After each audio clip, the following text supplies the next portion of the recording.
in the kitchen cooking, so I figured I'd do a cooking video for y'all today. So I'm going to show you guys how to cook my favorite veggie of all time. Now this is charred steakhouse Brussels sprout halves. My favorite of all time, and my kids love this too. Y'all come on, we'll show you how to make it. Now the first thing you're going to need is a 1/4 cup of water, and then obviously you're going to need yourself some really good Brussels sprouts, nice and clean. And we're going to leave the Brussels sprout ends on, but you can cut them off if you want. We're also going to need Montreal steak shake seasoning, 2 teaspoons of salted butter. You're also going to need the most important ingredient, bacon grease. Now this is bacon grease from this morning's breakfast. It's somewhere around 2 tablespoons of bacon grease. Now we're going to take 2 tablespoons of the steak shake and throw it in our bacon grease, and we're going to cut our Brussels sprouts in half. Make sure they're washed and cleaned, of course. We're going to take these halves and press them down inside that bacon grease, because you want to make sure that those ends are covered completely in the bacon grease. And now I'm going to show you why this recipe of mine won in all 3 categories.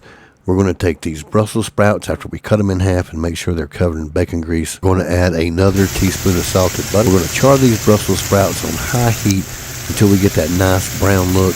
We don't want to go too long. We don't want them to get crispy. Then we're going to add our 1/4 cup of water.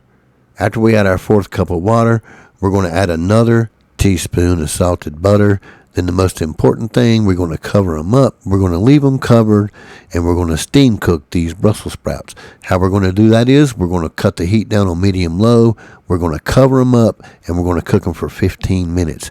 Now, in the middle of that 15 minutes, about half the time, you want to add another 1/4 cup of water, because what you added is going to be evaporated by then.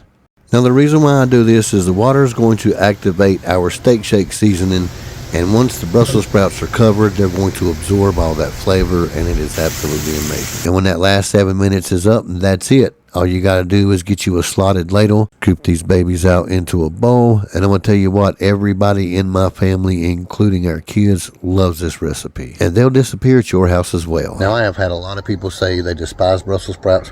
I fixed this recipe for them, and they all become big fans. And you had one person yet say they don't like this recipe, so even if you're not a fan, Brussels sprouts, it's pretty freaking awesome. If you're ever around in the Carolines, over by the Amish dwellings, just head on down to Andy's place and learn how to chicken charm. They'll teach you how to homestead any critter, and you don't have to have a farm.